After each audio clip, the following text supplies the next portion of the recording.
Hey guys, today I'm going to tell you how to repair corrupt system files in Windows 11. If you're using Windows 11 in your PC or in your laptop and you're facing the issue that your PC is not working well, so it might be that there might be any corrupt system file in your Windows or on your PC. So let's see how can you fix that. You just have to simply press your Window button and here the search for CMD or command prompt. So once you have searched, just click on Run as Administrator, or you can right click on it and then click on Run as Administrator.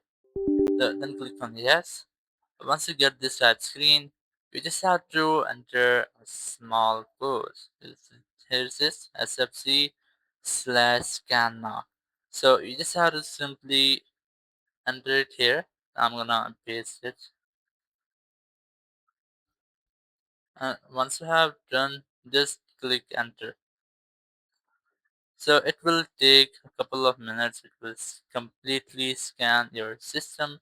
So it will take a couple of minutes. You just have to wait for it. And once it's done, if there will be any corrupted file in your PC, it will automatically be fixed from the settings. So in this way, you can easily fix or repair all the corrupted system files on your Windows 11.